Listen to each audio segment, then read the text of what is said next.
right. Hey, welcome everybody. It's Wednesday, 7 o'clock. Time for Sci-Fi Distilled. Hello, Mary Beth. How are you? Hello, I'm awesome. How are you on this fine, Miming. She's warm, going to mime the warm show. October night? It is very warm Yeah, I'm and going to mime humid. the show. It's Warm yeah, and it was humid humid today. Ugh. It's It supposed to wasn't be warm October tomorrow. weather. No, not. But, it'll be cold back again before you know it. Don't remind me. So we are kicking off. It is Halloween month. It's Halloween spooky season. Halloween month, Yay! spooky season, right? I know. I need to get some Halloween decorations. Maybe next week. So we're gonna kick it off with 2004's Hellboy. Can you believe this movie's almost 20 years old? No, I can't. How did that happen? I feel like it was like where the heck does the time go? 2004. 2004, starring Ron Perlman as Hellboy. Yes, Of course, yes, we're doing the Ron Perlman quite a one. cast. It actually has quite a cast. But it has a before great cast. Yeah, it is a good cast. But before we get into that, Mary Beth has news. So I have news. Topping the news this evening, kids, Hellboy news. There is supposedly a Hellboy reboot afoot. Hellboy the Crooked Man is an upcoming cinematic reboot that has supposedly already finished filming. There's next to nothing known about it beyond a few casting choices. A kid named Jack Kesey is playing Hellboy. I have no idea who he is. The Crooked Man's seemingly low-key nature might help it turn a profit and capture the comic's original tone. The script was written by Mike Mignola himself. And all the fans are like, we kind of wanted a third Ron Perlman movie. We will talk more about all of this when we get to Hellboy later in the hour. But moving on in Star Trek rumor mill news. Every now and again, they start spreading the rumor there'll be a JJ Trek 4, and they've started spreading the rumors again. A Star Trek movie reboot is reportedly a top priority for Paramount now that the writer's strike is over. Star Trek 4, the fourth film produced by J.J. Abrams, has been mired in development hell for years. Paramount yanked Star Trek 4 from a planned December 2023 release date, and they yanked that way back early in the beginning of the year before all the strike stuff happened. Yeah, Chris Pine. Yeah, actually, it might have been way before that. I mean, it was a long time. It was like the end of 2022. Year before that. Yeah. Chris Pine wants to do it. Zachary Quinto is not too sure. A collective groan came from the fans at the word reboot. I don't know why they're doing a reboot. We don't need to reboot anything. What do you guys? But how do you reboot it with these same actors? Right. I mean, it's not Paramount. But what do you guys think? Do we need more JJ Trek, or are we good with Paramount's offerings? Like, I'm really good at Strange New Worlds and Lower Decks. Like, I could be content with that. Well, we've always argued that Star Trek is better on the small screen than the big screen. Much better. Yeah. I mean, the way the stories need to be told. Now, I still say they need to do a better job of that. On the small screen. With the exception of Lower Decks, the recurrent offerings are, I mean, I will sit through Disco season 5 because, I won't sit through Disco season 5, no. I've got a really soft place in my heart for Doug Jones, who we will talk about tonight since he played in this movie we're talking about tonight. And I'm enjoying through. I have a photo of myself with Doug, so I'm going to watch it literally only for that. Like, literally only for Doug. I mean, So, I don't know. And again, this is kind of what I was talking about. Again, I think what you should watch what Disney's doing. Again, and you look what Paramount's doing, and one is doing good things with the franchise, keeping it true to the franchise. The other one doesn't seem to know what the hell it wants to do with its franchise, or can't seem to come to any kind of. That's just my opinion. It's like everyone's like. We'll talk with Ahsoka. I posted that on my personal page where it's like they're using practical models. Yes. To do the specs, which is amazing to me because it's still again. Why? Because that's the look the fans want. Yes. We want that. It looks like Star Wars. So anyway, I digress because this is my argument. Moving on. Continue.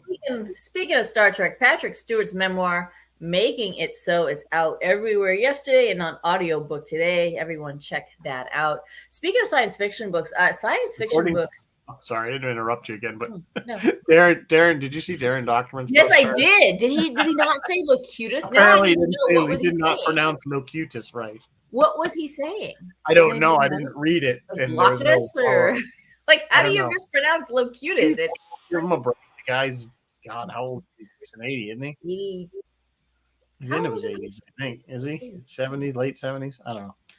Anyway, continue. Sorry. I just thought I'd interject that. That's fine. I was gonna do a thing about, hey, if you have any kids sci-fi books, send them to your local schools and libraries because it does do amazing things for kids and STEM education. Moving on, I'll skip that article. Moving on, kids. I watched No One Can Save You so that you don't have to, and my review is you don't have to. It started out great. It was very scary. Like, it was really scary at the very beginning. But then, just like every other horror movie you've ever seen, you start screaming at the TV, like, no, don't go in there. Don't do that. Why are you doing that? And then next thing you know, you're like, what is she doing? It's like that great Geico commercial, you know? Should we get in the running car or go into the barn with all the Yeah. I've seen that with the knife. Let's go to get in the car. What are you, crazy? And they all go to the barn. The ending is completely inexplicable. I won't even going to explain to you. It's inexplicable. I do commend it. It has very little dialogue. It has maybe 2 or 3 lines in the entire movie. And the lead actress does a great job with what she had to work with. But it's a weird one. She's been in a bunch of stuff lately, too. Yeah, she's done a bunch of stuff. Yeah. If you want to check it out, it's out now on Hulu. This week, the Halloween thriller for this week is Prime's Totally Killer, about a teenager who travels back in time to help the younger version of her mom stop a masked killer. And I thought, oh, travel back in time, like to the 50s. No, I saw a clip. She's going back to the 80s. And I'm like, oh, crap. I was the younger in the 80s. I am the mom in this movie. Like, I'm not the heroine anymore. I'm now getting the parent. old. We're all aging out. Critics say how she travels back in time is intriguing. It's a super fun movie. Early reviews have been strong, with some critics calling the film Back to the Future meets Doctor Who meets Scream, and others call it an R-rated Disney movie. Totally Killer debuts on Prime October 6th, so this weekend I will watch it for you, and I'll come back with my review for you guys next week. Also on October 6th, Loki season 2. That's Disney Plus. I need to watch season 1 again to catch up, because that was some stuff, hard stuff to keep track of. As soon as things start getting timey-wimey, it got very timey-wimey. Yeah. It was very timey-wimey. And I'll be very curious, because I know the actor playing Kang the Conqueror got into some legal trouble. So now I'm wondering, like, what's happening with that? Is he still in it? Or what happened? I don't know. We'll find out. And let me finish tonight, unless you guys want to talk about the best forgotten sci-fi. But let me finish tonight by saying, A, the Powerball is up to 2 million. Everybody get your ticket. And 2, B, and 2, thank God Late Night is back. Hi, Stephen Colbert is back. Seth is back. Various Jimmys are back. I miss them all, and I'm so happy they're back. John Oliver's back. Yep. John Oliver is back. Yes. Yeah, it was amazing. I watched. Yeah, I usually just catch the monologues, but they're usually. Yeah, that's exactly. I get on my. I have an elliptical. I get on my elliptical and watch the monologues and do the elliptical. So that's why I need them. I've missed them. Whatever works for you. Do you want to talk about the best forgotten sci-fi, but like sci-fi movies that didn't get the acclaim they should have, or do you want to move on to our 3-minute reviews? Well, I don't. I guess we can leave that up to the audience if they want to hear it. One thing, I did see a trailer for Back to the Future 4. No. And it actually had Michael J. Fox in it, and the real wasn't a fan around there. I'm sorry, I was I was it was kind of flipping around YouTube. That's a dated term. I don't know. It came up on a YouTube suggested thing, and I'm like, yep, that's really Michael J. Fox. Of course, you could tell his Parkinson's is pretty advanced, so I don't think he'll have a major part in it. Although, again, with what they can do digitally, they could probably have him voice stuff and just have. Oh, sure. Yeah, absolutely. Hey, if they can de-age Luke Skywalker and do all that, then they can bring back. Yeah. So I don't know where that is in production, but it was enough to make a trailer. So, could be just a tease. So Martin said I think it was a fan flick. I feel like I might have heard rumors of a fan flick where fans is that what it was? trailers Fans do amazing things, and Well, can they do had, but things that it will had the fool you. the two actors in it. So It doesn't matter. It's still, or it might have been an advert. yeah, I don't know. If I find it, I'll link it. But Yeah, link it too. We yeah. want to see it. All But right, anyway, audience, you guys want to talk about sci-fi movies that didn't get acclaimed, or do you want to move on to our 3-minute reviews? No one's answering. well, they're Chris not. is Yeah, like, it's delayed.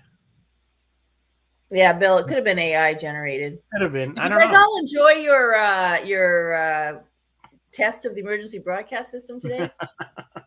Yeah, I mean, I was warned. I knew that was We coming, knew it but was coming. I talked about it last week on the show. So but you all knew it anyway, was well, I coming. mean, let's do 5 of the top 10. No, let's do the top 5. Or here, I'll blow through 10. Where did I put them? 10 was Last Man on Earth from 1964, stars Spencer Price. 9 was First Man on the Moon from 1964. It was a Harryhausen movie. 8 is A Boy and His Dog, 1975. It's based on a Harlan Ellison novella starring a young Don Johnson. 7, Invaders from Mars, the 1986 remake of the 1953 version. And 6 was Gattaca, and I really enjoy Gattaca, and I think we should do Gattaca on this show. Number 5, here's the top 5. Dark City. And I know folks in our audience have asked us to do Dark City. I always, when we're like, what do you guys want to see? I always see someone type Dark City. 1998, it opened up against Titanic and was lost, but it is supposedly, it's neo-noir. You guys know which movie I'm talking about, right? Yeah. No? Yeah, I am aware of it. Yes. Okay. There, I just put it in the link for the trailer that I saw. Oh, good. Okay, cool. It is a concept movie concept. So oh, it's a concept. Ah, brilliant. yeah, okay. so but it is Michael J. Fox and Christopher Lloyd. So, but it's got the Warner Brothers logo at the beginning, or Amblin and Universal. Maybe because they Not didn't Warner want to Brothers, get sued Universal. for Oblivion. Oh, I don't know. Maybe it is. I don't know. Maybe that's their way of doing the copyright thing. Yeah, interesting. All right, so number 5 is movies that should get more love. Sci-fi movies that should get more love. Number 5, Dark City, 1998. Number 4, A Scanner Darkly. Do you guys remember? This is 2006. It had a very unique look because it was live action, and then they animated right over the live action. So it's Keanu Reeves. The name is familiar, but yeah, I don't remember it. But the name's familiar. If you saw it, you'd know it right away because it has a unique look to it. Number 3, Sunshine from 2007. This is another one that pops up on a lot of best of lists. It says it's a surprisingly cerebral script that brings new wrinkles to old sci-fi chestnuts. I would like to see it. It has a great cast too.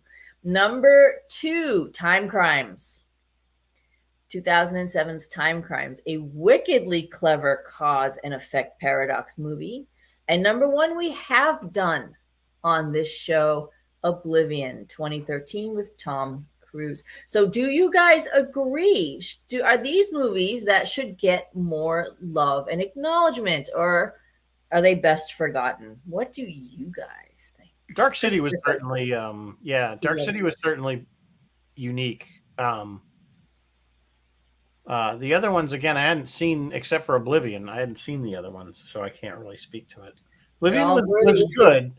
A little predictable, I think, Oblivion. Yeah. I think you quickly kind of got the idea that something's not right.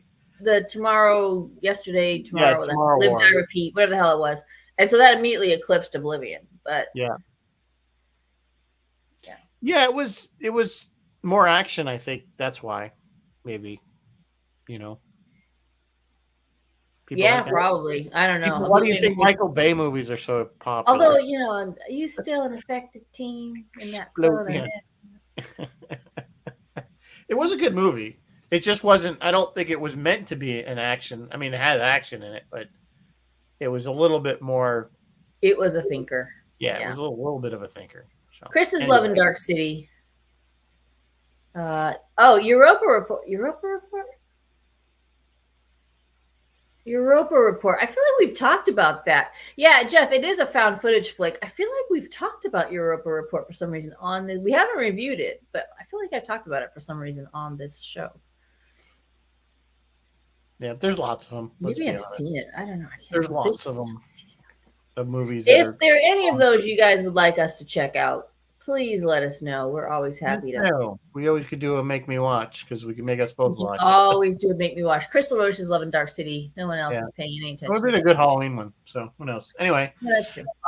So anyway, all right. You want to do? Yeah. What do you want to do first? Lower Decks or Ahsoka? We'll do Lower Decks since Ahsoka is the season.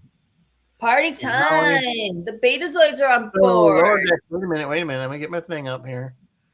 Spoilers are coming, kids. Mute if you have not seen it yet. So this one is called, I believe it's called Empathological Fallacies is the title. So the basic plot is we have 3 Betazoid, what are they, ambassadors, I guess?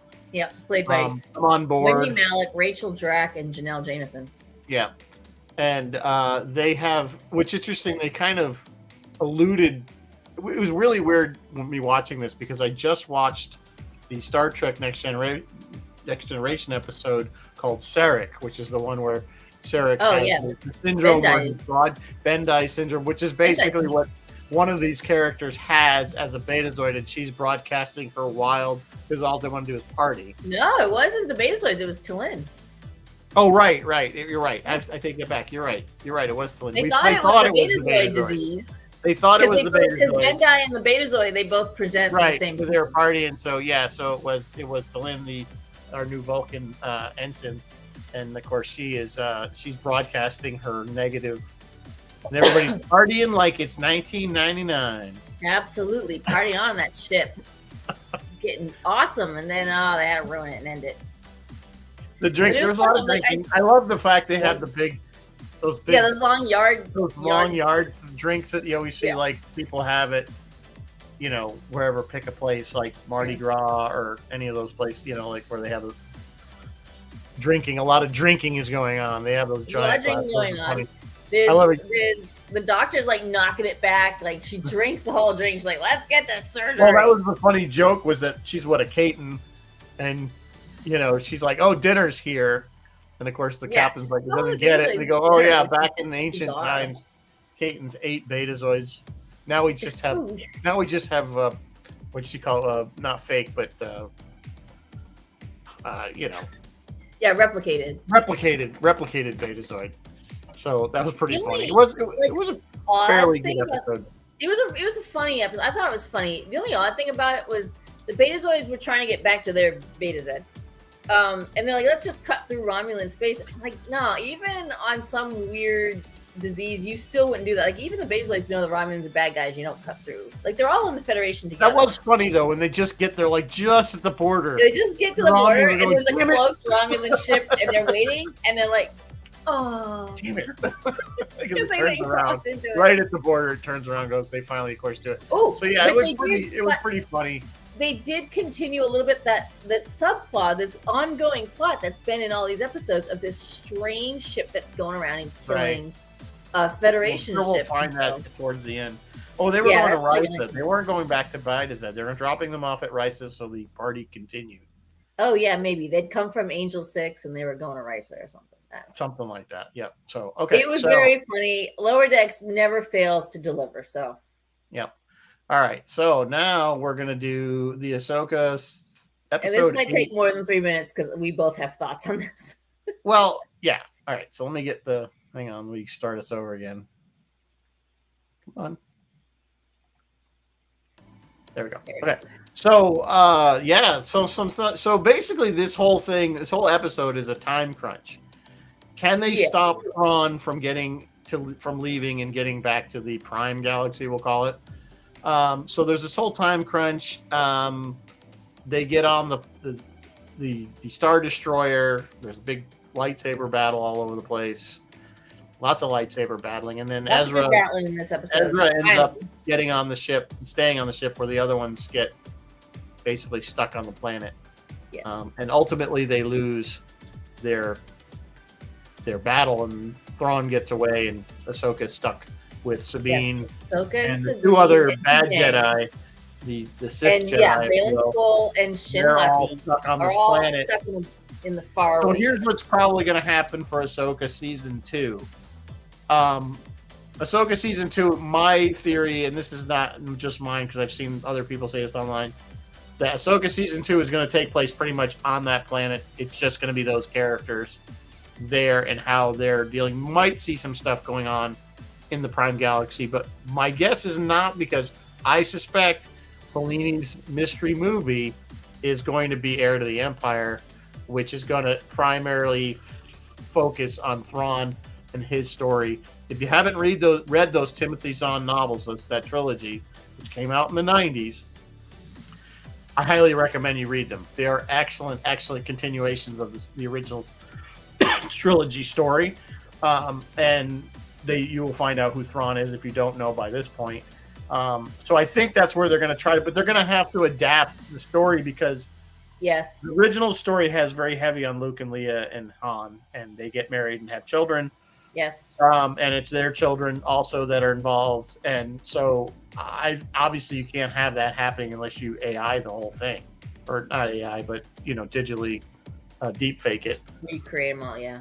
Recreate them all, obviously, Filoni's probably thinking, I can tell some of this story with Ahsoka and Hera and Ezra. They could probably rewrite it so that it's not, they could probably rewrite it. Just focus on the Thrawn stuff. We're going to have to cut out the Leia having twins stuff, but we can have.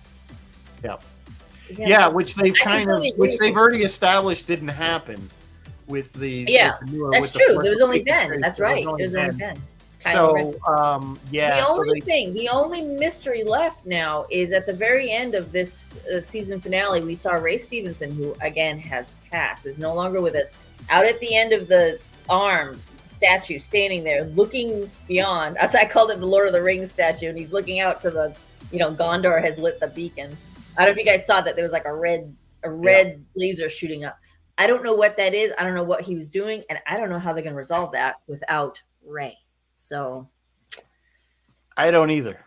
So that's that. So we're going to find out, but with the writer's strike and the everyone write again. The writer's strike and everything else, and the actors still on strike, we're not going to see anything for a very long time unless they really. No, yeah, the writers have kind of got themselves sorted out. It's just the actors we need to get sorted out now. So we'll see what happens. All right. So we do have a drink. Here it is. Thank you. This is actually recommended by Alex. So thank you, Alex, for your recommendation. Beautiful blue. I liked it. I like simple. It's simple. So it's basically a shot, but peppermint shot and Southern Comfort. Just layer that on top and light it on fire. Make sure you blow it out though before you drink it. For the stupid people, we have to give the legal disclaimers. So. Please drink responsibly. Please light yourself on fire. Don't burn yourself and then blame me. So,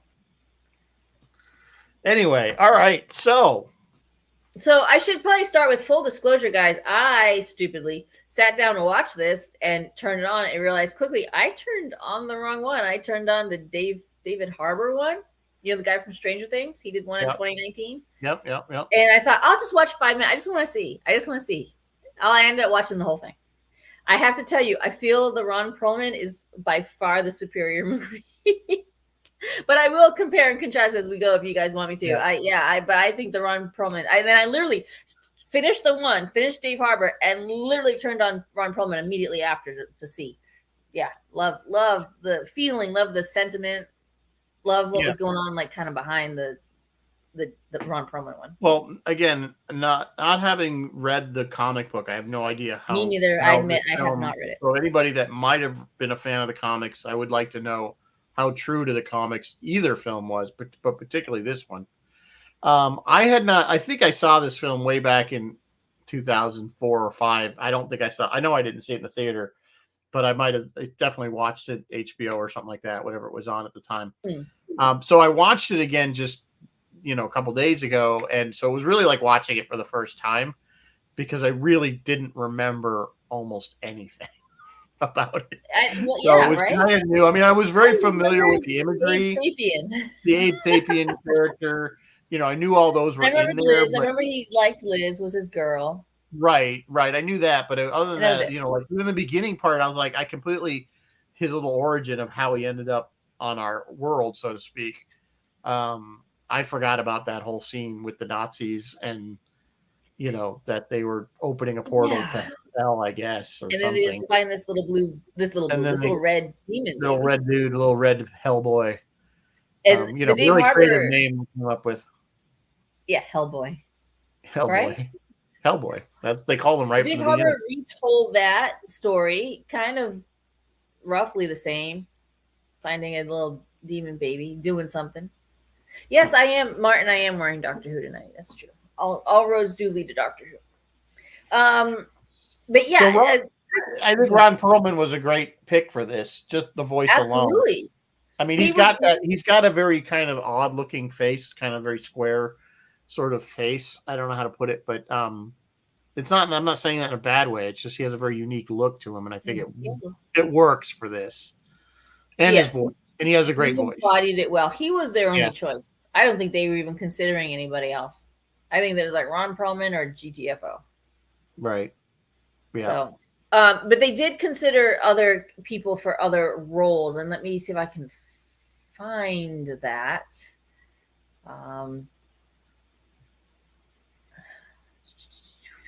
Sorry, of course it's not right where I need. That hair's not good.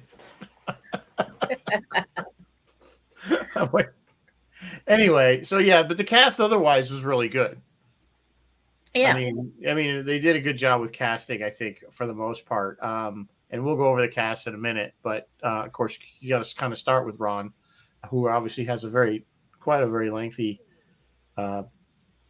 list of work in his pocket there. Of course, a lot of people know him from Sons of Anarchy, but he was in one of our other favorite movies there, which was Pacific Rim.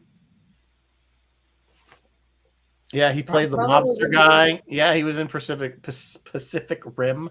He was the kind of the mobster guy that was dealing in. Yes, that's right. The kaiju parts. That's right. So, and he wore those boots with the toes. And you think he dies, and then at the very end during the credits, they pop out. Kind of cuts his way back out. Yeah. Remember, Lead with the sword. Burn Gorman or something. Yeah. We always say still in that movie, lead with the sword. Oh my god, so funny. So the whole thing, this whole idea of Rasputin and Rasputin having this monster come out of him, it was an idea that Guillermo del Toro had, and it was an idea that Mike Mignola, the guy who wrote the Hellboy comic, had. Like they both had individually, and then Mike had just never used it. And so when Del Toro was like, "Hey, we're gonna do this," Mike Mignola was like, "Why, yes, you are gonna do that," because he'd already had the idea for it. Just the David Harbour one, just really quick on that one. David was warned, don't do it, because people knew, like a lot of people were telling him don't do it because they knew that the Ron Perlman version was like really, really enjoyed. And he just kind of shrugged it off like as nerds being nerds. And he thought to himself, like David literally thought to himself, there's been multiple Batmen and there's been multiple Superman. Like why can't there be multiple Hellboys?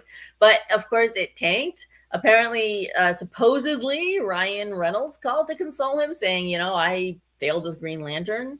And what was that other superhero thing that Ryan Reynolds did? Where he had well, he did Deadpool, but he did a different version of Deadpool. Yeah, the different version, the bad version of Deadpool. It was one of the stories with X-Men stories with Wolverine. Yeah, and so David, he's got his mouth. Yeah, his mouth is. So which was great because in Deadpool 2, Ryan Reynolds is correcting all his mistakes with the time thing that he got from Cable, which was great because like he went through and he said he's got Ryan Reynolds picking up the screenplay for Green Lantern and he kills him, and then he kills the act himself playing the other version of Deadpool. So so he corrects all those things. So Ryan Reynolds definitely knows the pain. Don't pick up the wrong script type thing. Exactly. David Harbour does hope that Ron Perlman gets a third movie, and so do all of we. Although I just in my news report, they were gonna swap his right hand to Doom. Hellboy has the right hand of Doom because they're like, we don't want our lead actor to have their main hand be unusable because it gets awkward. But luckily, Ron Perlman's left-handed, so it worked out. Perfect. He could have the right hand of Doom. the and giant still gun. have his like dominant hand be the dominant hand. Because Yeah. if you're fighting and you're throwing a punch and it has to do something, you have so much more control over your dominant hand. So that was really good. That name I was looking for, guys. So earlier tonight, Rizzo, you were saying, is it different from the comic book? Well, Del Toro played up the father-son relationship a lot more in the movie, just to give the movie that kind of emotional punch. That relationship is not as prominent in the. I mean, it's there, but it's not as like emotionally deep in the comics. And then also, well, the character of Myers was made up completely. He's not in the comics. And then also, Abe wanted to counterbalance Hellboy. So he created Abe Sapien, or he made Abe Sapien to be like the opposite of Hellboy. So he made him sensitive and bookish, smart, and kind of delicate. And then interestingly, Vin Diesel was being considered for the role. Why? I don't know. I don't know why. It doesn't make sense. For the voice or for the I don't know. It doesn't say. It didn't say. It just said Vin Diesel was considered for Abe Sapien. And I was like, well, because Doug Jones played Abe Sapien in the and comics, David Hyde Pierce voiced by David Hyde Pierce, but yes. David Hyde Pierce actually refused credit. Yes, because he really felt that Doug Jones made the character what it was, and he didn't want to take away from that. And in Golden Army, in number 2, Golden Army, Doug did his own voice. Yeah, good. But yeah, the point, what was funny was when I was watching before I even looked at anything on IMDb and see who played what, I knew that was David Hyde Pierce's voice. I mean, it's so obvious. I'm like, that's not Doug Jones. Minute of Frasier, you know who he is. Yeah. But so it kind of works, though. It really, his voice does work for that character. Oh, it absolutely works. It absolutely works for that character. But I think Doug does a really good job of kind of recreating it in Golden Army. And the sequel is called The Golden Army. I don't know if you guys have seen it. Yeah, it's Hellboy Golden Army. It's a little bit. There's a little bit more to it plot wise. It's still a good movie. It's a worthy sequel, I think. And all the characters are back. Are they all back? Yeah, I think they're all back. Yep. Even Liz creating John Myers' character was kind of genius because you need the new guy to explain things to, and so he's stepping in for the audience. So while everything's getting explained to him, it's also getting explained to the audience. So we're like, oh, okay, we're all on board. We know what's happening here. While we spin the new guy up. Yeah, clearly that was what was happening there. Of course, then he has this sort of he tries to hit on Liz, I guess, a little bit. Clearly, he was macking on her a little bit. He always he was, because when they're in the dungeon or whatever at the end, he starts saying, "Well, I think Hellboy thinks that you have feelings for me," and he's like, "Is he wrong or something like that?" She's like, "You want to really talk about this now?" He's like, "Yeah, I kind of do." Like, and so clearly he was like sweet on her too. But I love that whole scene where Hellboy's watching them from this. With the little kid, from the roof, and he throws the rock top, and he's watching he's eating the cookies. You gonna eat that? Yeah. The kid's sitting there. He's got milk and cookies. You gonna eat that? And the kid's like, no. But it's I don't know why I like that whole scene. Yeah, it's a really interesting. I can't talk tonight. Juxtaposition of because what's happening? That scene is getting cut with a shot of John Hurt as the father getting killed. Right. So. Well, Hellboy's off being jealous about Liz and kind of being childish or not mature about things. His dad is going through something, and then he goes back to find dad dead, and it's like that's the turning point in the movie. Like he has to kind of grow up and start handling things. And they did kind of imply that he is still kind of immature in the sense. Remember, they said, he ages at think of it reverse dog ages. So. He's probably only, I don't know what he's supposed to be. 20 like 20, like he's barely out of his 20s or something. Something like that. Yeah. So you figure he might be kind of immature.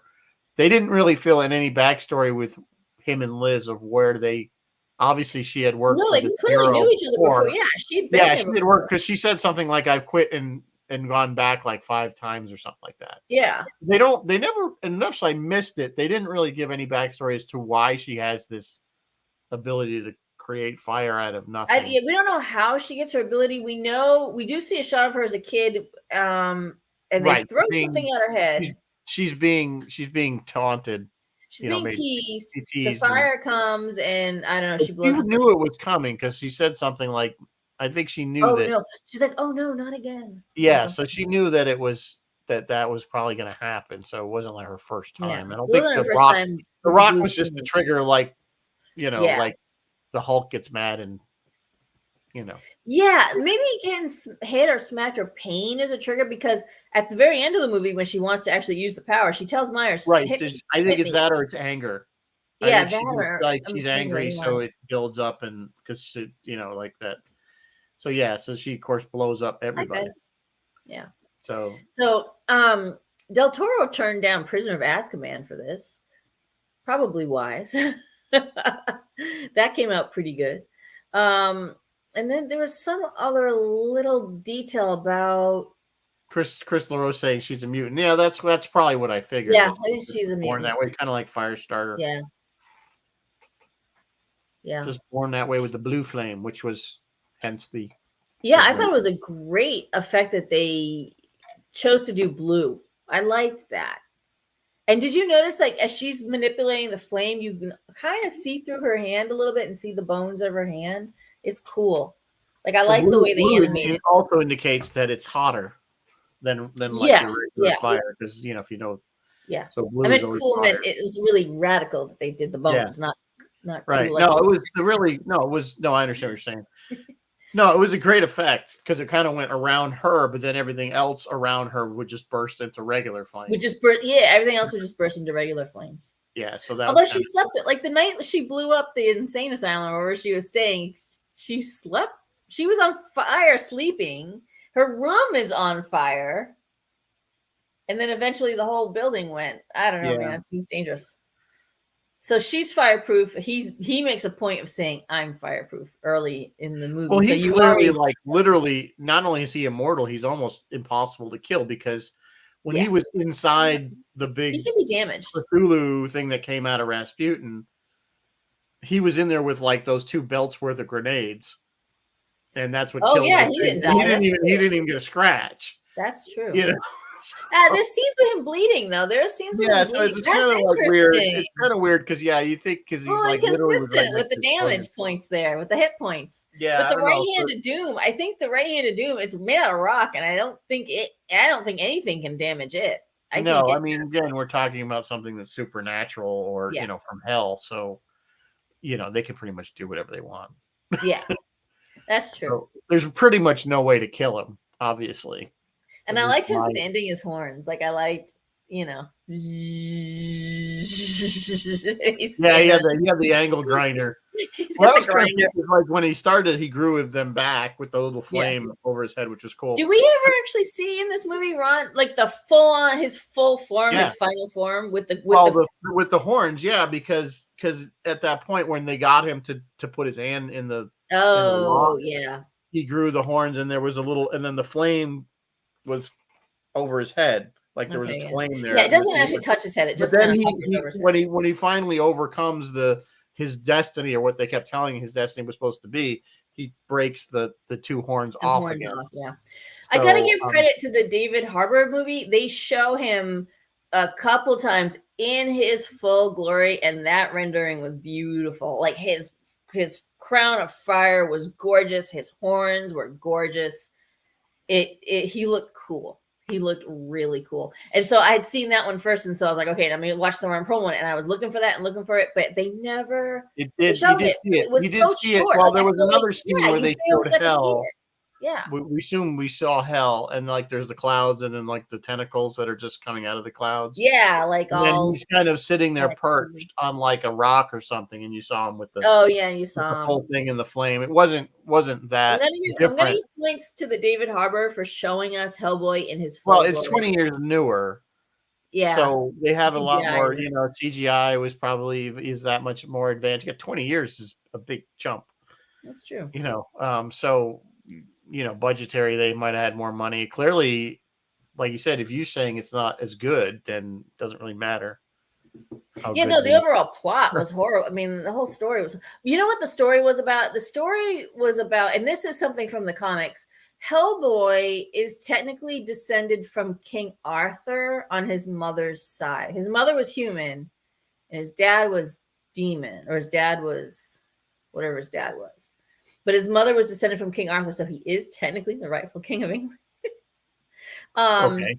His name, Anung Unrama, roughly means crown of flames or something like that, flames on head or crown of flames or something like that. So that's kind of where that movie sort of talked about that a little bit more.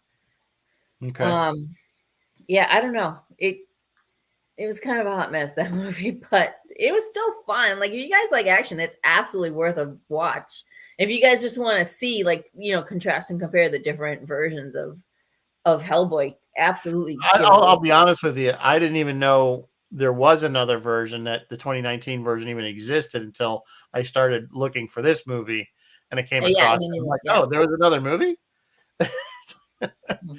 other than Golden Army. Oh, Yeah, okay. yeah, you're like Hellboy, Golden Army. What else is there? Yeah. What else But is this? It, there are a number of animated, because Ron Perlman and a lot of the cast lend their voices to a number of animated movies. They kind of kept it going, sort of after 2007, 2008, 2009, like kind of in there. They started doing some animated ones. Yep. And those were apparently pretty good too. So, yeah, I don't know. And of course, animated, you can do whatever you want. One of the things I thought was kind of funny, that they have this agency that is supposed to be the supernatural or whatever, FBI division, and they're trying to keep the existence of Hellboy secret from the public. Yet he goes rampaging through the city, all over the place, and I'm like, Yeah, how he's does in this nobody? How do my you keep? He's like, kitten it's impossible to keep him secret when everybody and their brother has seen this guy has seen running this guy. around. Yeah. So Him and Abe. Abe was out kind of. No, I guess Abe was better kept Abe was secret. a little bit more discreet. Yeah, a little more Um, discreet about it. Yeah, and of course, I'd like to know where Abe came from too. They don't really. Yeah, no, they don't. They don't Well, really. the David Harbour movie talks about that too. At the very end of the movie, they're exploring wherever the He's hell they clearly were. like a. He's And you like a. see a tank, and you see that, like, the old hand come up, and it Yeah. said it was labeled Ichthyus or What is the name for Abe? He's a Ichthyus sapien, or wherever he is. Yeah. And so you like, oh, there's Abe. Okay, now we got Abe. It was David Harbour called it. He was doing a younger, more teenage version of Hellboy, whereas Ron Perlman's was just a little bit older, a little bit more mature. The father was played by Ian McShane, he's the poor man's Al Pacino. You know this guy. Yeah, I know him. If you're not conjuring up his face, you'll know him From Deadwood. Yeah, Deadwood. Deadwood Yes, is yes, awesome. yes. Yeah, if you haven't seen Deadwood, watch it. And so and just like in this movie, he gets killed. Like it's a full reboot. I just like this story better. Yeah. Okay. I like Liz better. It's a completely different girl in this thing. Well, completely different with a different set of powers. So. Oh, really? That's interesting. Yeah. So we can go through the cast. Of course, we talked about Ron Perlman. Guy's been in a ton of stuff. Very long list of stuff that he's done. Of course, like I said, I think probably between stuff like this, I think probably Sons of Anarchy is probably his biggest. I would think Sons of Anarchy, but he's around. He's been in years ago. Did he actually do Beauty and the Beast? Or there was a TV show. There was the TV show with what's her name there, Sarah Connor. Sarah Connor, yeah. I can't. I think it was Ron playing the Beast. That was in the early 90s, right? Guys, this was like the 80s. This is how old this thing is. It's like the 80s. No, I don't think it was that old. I don't think it's that old. Was it that old? I want to say it was like early 90s. Anyway, moving on. We all know who Ron is. We all. He actually did the voice for the animated stuff too, by the way. Anyway, moving on from Ron. We talked about Ron, a lot of stuff. So Doug Jones, of course, of Star Trek fame. There's one of our roads for sure. Doug Jones played Abe Sapien. He also played a very similar character in The Shape of Water. Wasn't that him in that? Yes, he did. He was another kind of water-based. I was watching some behind the scenes. They love Doug. Doug is very slight man. He's just a thin man. And so the guys that make these costumes, these prosthetics and makeup artists, they love him because they're like, if you have a big normal kind of size person, then you put a muscled suit on top of him, it doesn't look right. But he's so thin that we can put these muscles and make it look like our character has these muscles and it looks right. And it's just amazing. I don't know if you guys have caught the clip of Doug talking about getting fitted for a Saru. Yeah, he's very perfect for he plays Saru, and then of course this character and stuff like that. So he does fit those really well. Abe and Saru walk alike, actually. Yeah. Yeah. And he was really cute in Hocus Pocus too. But he's talking about Saru. Yeah.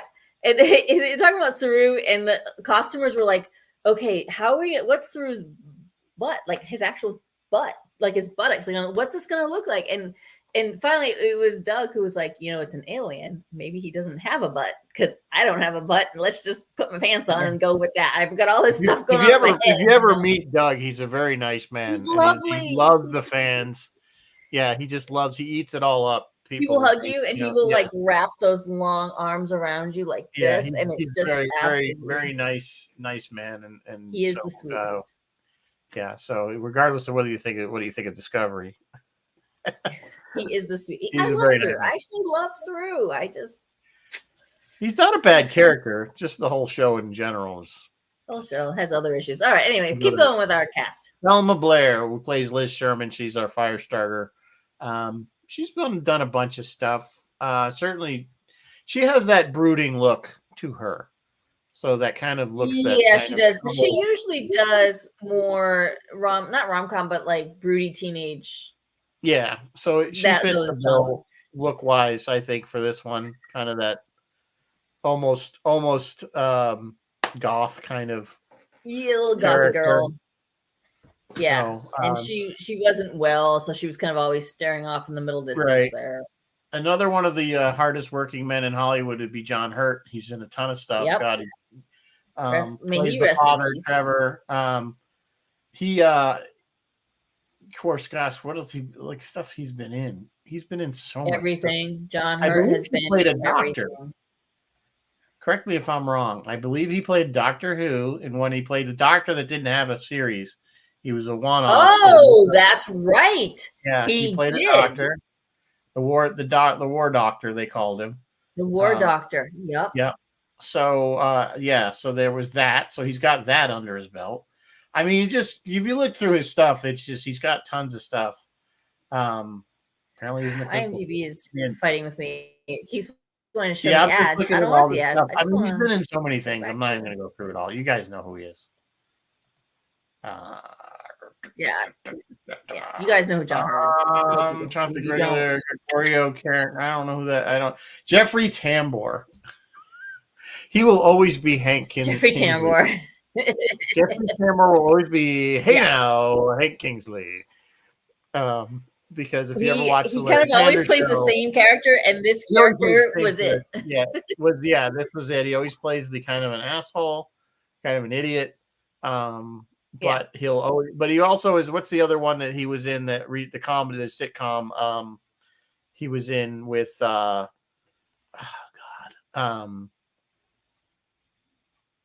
You're right. Bill's saying Alien, of course. Everyone's reminding us it's Alien. John Hurt, John Hurt was an Alien. Not again. Of course, he was also in. Oh yeah. He reprised the role.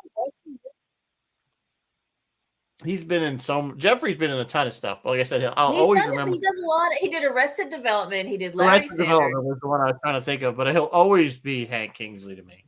Yeah. He's just around. He's just, you see him when you look at his IMDb, you're like, oh my God, he's been in everything. Yeah. He's been in everything. Yep. Yeah, and he does a lot of voice work too. Tons of voice work. Apparently he's in the Orville. Yeah, he might have been in the Orville. I'm trying to think of anybody else of note. The only other one, Rupert Evans, who played John Myers, he ended up like doing Bridgerton or one of those heavy drama series, but he hasn't done much of note else. Okay. And I'm just looking at my notes here. Yeah, the rest of them are pretty much, there's not a lot of anybody of note. Were there any other Star Trek connections besides Doug? I didn't look because I didn't think so, but I'm sure there are always guys. When I do the Star Trek connections, what I'm not saying is that there are always artists, CGI guys, behind the scenes. Hollywood's not that big. Yeah. Hollywood is not that big. Those guys work on all the movies and all the shows. Yeah. Yeah. And music. There's always music connections too. So some of the things that I thought were kind of funny in this movie. So they go to Rasputin's mausoleum, I guess they call it. And it's this giant, vast, underground city of whatever the heck's going on down there. But that alone is kind of funny that somebody built all this just for this guy that they were trying to kill anyway. Because remember, the whole thing is they kill him. But Yeah. the scene on the bridge, which Jeffrey Tambor, it's Hellboy and one other random FBI guy. And they get cut off from the other group, and they're on this bridge. Of course, it's very Forbidden Planet, this giant bridge with the chasm underneath them. That we've seen this trope like a million times. Yeah. Yeah. So of course they trigger something that sets off these A booby million traps. times. Yeah. And of course, Jeffrey Tamer's like, let's just go. Well, anyway, this big giant hammer thing comes swinging and takes out part of the bridge where the red shirt guy is, the guy, the no name FBI guy. But I'm like, and of course, and then it swings back and it takes out another section where Hellboy is. And I'm like, so this place was built for one shot. I mean, whoever designed the traps were like, okay, the traps are going to destroy the place, trying to kill the people. It doesn't seem like it was a really good idea to me to build something. I'm like, it would have been made short if it just like wiped them off the bridge rather than like destroyed. I don't know. It's just something I thought of when I'm watching it. I'm like, well, that's kind of a stupid thing to build that. It's like it's one shot, it destroys the place, and then you're done, and then you can't use it anymore. Anyway, so that was something of note. Yeah, Bill, not again, right? He was in Spaceballs, right? Yeah, we're talking about going back to John Hurt. That was great I love that scene that they redid that. Oh no, not again. Yeah. This movie gets a lot of praise for its really excellent mixing. It was a lot of practical effects. So it's 2004. CGI is out of its infancy and well on its way, but they still use a lot of practical effects and then married it very carefully. Like Liz's Flame is a great example. Married it very carefully to some animated stuff. But some people can notice it. Some people were like, I was watching this movie and I knew when it was animated Hellboy because he was there's a lot of movement and he would like wail on someone and then his whole body moved, and then when they cut back to Ron Perlman, Ron was stiffer, like somehow stiffer and didn't move as much. And people were like, that kind of took me out of it. And then other people were like, they married it so beautifully. So I don't know. I didn't notice that. See, I didn't notice that. I didn't either. But talking about practical effects versus CGI, especially at that time, CGI was really, you figured that was 10 years after Jurassic Park, which is really our first real quality CGI. We all got blown away by, oh my God, look at these. There's dinosaurs. Yeah, oh my God, there are dinosaurs. These aren't Harryhausen dinosaurs.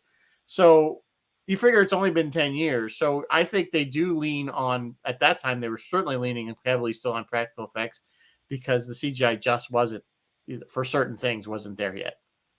And I think now we can probably create almost an entire movie with CGI and we wouldn't even notice.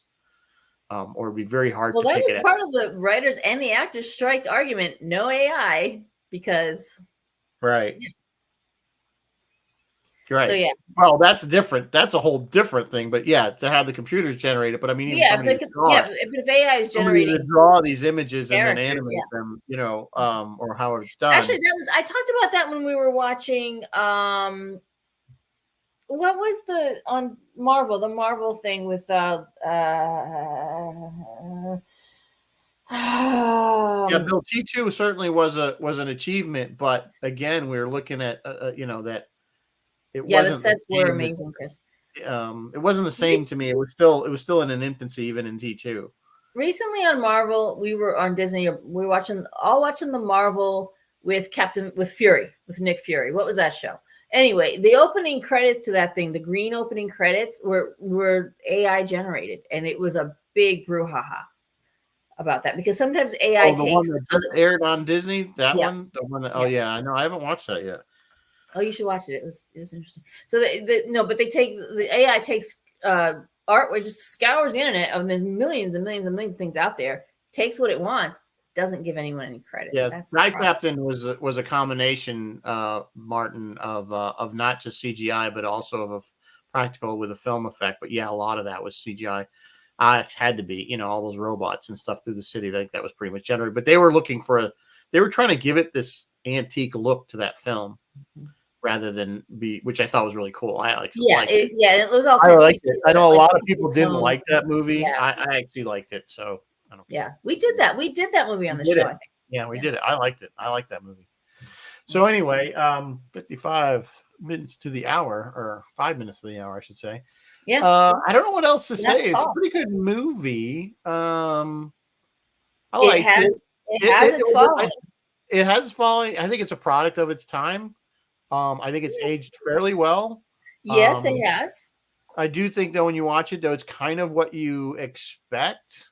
I mean, going into it, there was no shocking, oh, wow, this is not what I expected it to be. It's kind of like you go in and it is what it is. I mean, no one really, most people didn't really have any expectations because at the time, Hellboy was not a widely read, like it wasn't a really popular comic that everyone bought. It was really not well-known comic, to be honest with you. Well, and Mike Mignola, the writer, actually joked with Guillermo del Toro. He's like, "Thank you so much. You like doubled my readership," and it went from like 12,000 to 24,000. Like it's still not this not like mainstream, massive, popular comic. When I say it is what you expect it to be, it's not that you know the story and this is what it is. It's just the type of movie that it is. It fills that hole perfectly. It's an action sort of superhero, sort of supernatural sort of, but it's basically action, monsters, and fighting, and you get that across the board. It's pretty much there's no plot twisting here. It's pretty much what's going to happen. The bad guy's going to get the upper hand, and then of course he's going to get the hand of doom. Plot twist. So it is what you expected it to be. So it's like guilty pleasure. And I'm not. Yeah, it could be a guilty pleasure, but I'm just saying I'm not saying that in a bad way. I'm not trying to downgrade the movie, but I'm just saying it is what it is, and there's a place for those films. I mean, I'm okay with those films because they're popcorn films. We've talked about it before. It's a popcorn movie. Up, get a drink, have some popcorn. You don't have to do a lot of thinking. For a couple hours. Just watch the movie, and you don't have to sit there and go. Week, watch a fun movie, kids. What's going on now? You don't have to worry about what's going on now. You know what's going on. Yeah. They're fighting the bad guys. They're fighting the baddies. Who are the baddies? Nazis again? Okay, good. Nazis weren't in it very much, but yeah, ultimately they were still Nazis.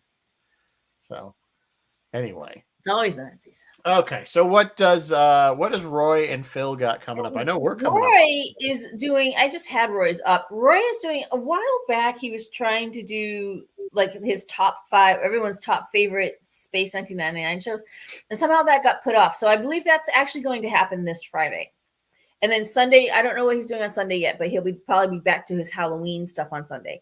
Phil is off this week. However, Rizzo and I will be on Phil's later this month. Late night, yeah, and late night. Much later, like October 20th, I believe. We will 20th, be on. It's a Friday, I believe. Friday night. It's a Friday night freeform. So it's that overnight one again. God. But we will be on, and we will be talking about Strange New Worlds. Yeah, this current season. This past season, yeah. Because we did the first season a year ago or whatever it was. And then I think I'm actually going to jump on with Phil later in November to talk to a new music artist, but also to talk about Shatner coming back. So that'll be fun. Yep. That means I have to listen to new music. That's always a little scary. Like, am I going to like it? Next week, we're continuing our Halloween month. Yes. And we are going to do the film of What We Do in the Shadows. Yes. It's a title like TV. This is the film that the TV show is based on. I'm actually watching the TV show, which is great. You haven't watched it. It is awesome. It's on Hulu. I believe it's an FX show, so it was on. Absolutely FX worth watching, and we probably will be mentioning it kind of in passing as we're talking about the movie. But what's unique about this movie? This isn't a vampire funny haha movie, but this movie is all improvised. The entire thing. Yeah, and it's basically The Office meets vampires. It's sort of. It's like The Office meets what's the one with Vampire Diaries or whatever it is. Yeah, True Blood kind of. Yeah, it's like that. It's like they could talk. They'll talk to the crew like they do in the Office. Yeah, they turn around and look at the camera and start talking. Yeah, which they do in the show too. So that kind of works out. No, the show's funny. I haven't actually seen the film yet, so it's gonna be a make me watch because I've only started seeing the TV show. But anyway, so that's what we got going on. I don't have anything else, and what do you guys? So I hope and then the week after that, I believe, we hope, it's another Make Me Watch. It is. Alex We're gonna do Underwater. Alex, one of our new friends there, has recommended it, and she is going to come on and talk about it since it's one of her favorite films. So I hope it's good and scary, Alex. This is spooky season. It's scary. She likes scary, so I think we'll be good. So, and then after that, what do we say we're doing? Yeah, we don't know yet. We need a good finale. Oh, we're still looking for our finale movie. We need a good finale movie for our Halloween. And of course, on October 29th, which is a Sunday. Oh yeah, Sunday, October 29th. That's going to be the night of the Roy Sci-Fi Distilled crossover on Roy's show with the in costume, which we do every year. Another costume. So who knows? So because anyway, I love costumes. Who knows? Maybe we'll do like a crazy. If nobody has anything to do Halloween night, it's a Tuesday. Maybe we'll do a whole get people on here and see what you got as for a costume. We'll have a sci-fi distilled costume contest. You want to do a sci-fi distilled costume? That would be awesome on the 25th. That would be awesome. We could do it on the 25th, or we could actually do it on a special night on the 29th. Or you could do it Halloween Eve, special night. 31st, that would be because I don't do anything Halloween night. It's a Tuesday. Neither do I. And you know what? I don't get trick-or-treaters where I live because I live. No, we don't either.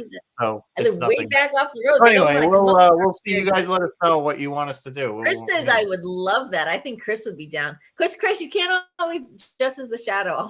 I know. The Shadow or Thor. You can't do either one of those. All right, guys. Well, on that note, we will see you next week. And with what we do in the shadows, and live long and prosper in the meantime. We'll see ya. Bye-bye.